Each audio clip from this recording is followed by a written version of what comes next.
হিমন্তৰ মামা যিসকল মহিলা বানত উটি ভুটি গৈছে হিবি পাতি আছিলে সেইসকল মহিলাই প্ৰত্যেকগৰাকী মহিলাই অৰুণোদয় আঁচনি কিন্তু পাব লাগিব কৈ দিছোঁ মই।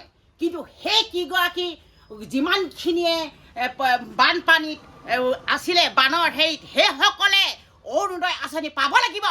সেইসকলে যদি নেপায় কিন্তু মই খুদাই ভকত নহয়।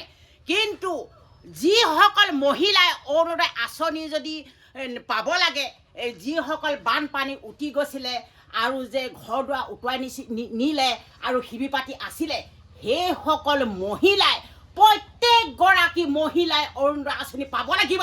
মই কিন্তু খাটাং কৰিছোঁ, মই চেতনাবাই কৈ দিছোঁ, মই পাব লাগিব সেইসকলে। মই কিন্তু নেপালে খুদাই ভকত নহয়। যদিহে যি সকলোৱে যদি নেপায় যদি অৰুণোদয় আঁচনি, তেতিয়া মই বানত যিখিনি উটি আছে মহিলা সেইখিনি মহিলাক মই লগত লৈ য'ত প্ৰতিবাদ কৰিব লাগে মই তালৈ প্ৰতিবাদ কৰিবলৈ মই লৈ যাম। কিন্তু বেয়া পালে নহ'ব। কিন্তু প্ৰত্যেকগৰাকী মহিলাই বানত যিসকলে উটি ভুটি গৈ খাবলৈ নেপালে ববলৈ নেপায় হিবি পাতি আছিলে সেইসকল মহিলাই পাব লাগিব অৰুণোদয় আঁচনি। মই খাটাং কথা কৈ দিছোঁ।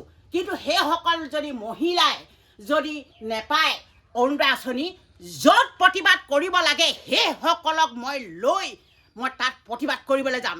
কিন্তু কৈ দিছোঁ মই আৰু এটা কথা, কিন্তু অসম চৰকাৰে দিছেনে এই পইচাটো অৰুণোদয় আঁচনি পইচাটো না বিজেপি চৰকাৰে দিছে?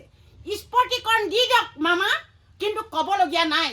যদিহে অসম চৰকাৰে দিছে কিন্তু খুদাই ভকত নহয়। প্ৰতিগৰাকী মহিলাই অৰুণোদয় আঁচনি পাব লাগিব। কিন্তু মই নেপালে কিন্তু নেৰোঁ।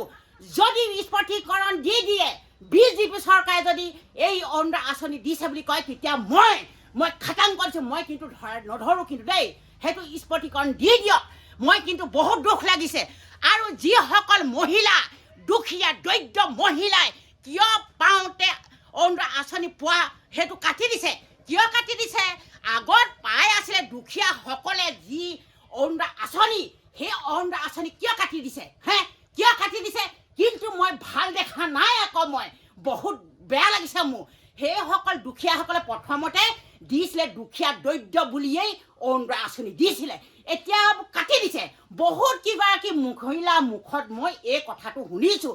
কিন্তু স্পষ্টীকৰণ দি দিয়ক। মই মামাক কৈছোঁ, মই অসম চৰকাৰৰ ধন নে বিজেপি চৰকাৰৰ ধন এইটো খাটাং কৰি দিয়ক। যদি বিজেপি চৰকাৰৰ ধন তেতিয়া মই কোনো ক'বলৈ মোৰ দৰকাৰ নাই। কিন্তু অসম চৰকাৰৰ পৰা যদি আহিছে এই ধনটো দিছে, কিন্তু মই খুদাই ভকত নহয়। কিন্তু মই জংকী আন্দোলন কৰিবলৈ মই সাজু আছোঁ আৰু মোৰ লগত মহিলাখিনি লৈ যাম। মই য'ত কৰিব লাগে মই জংকী আন্দোলন তাত মই কৰিম। কৈছোঁ নে কৰিম মামা। মই খুদাই ভকত নহয়, চেতনাবাই কৈছোঁ মই।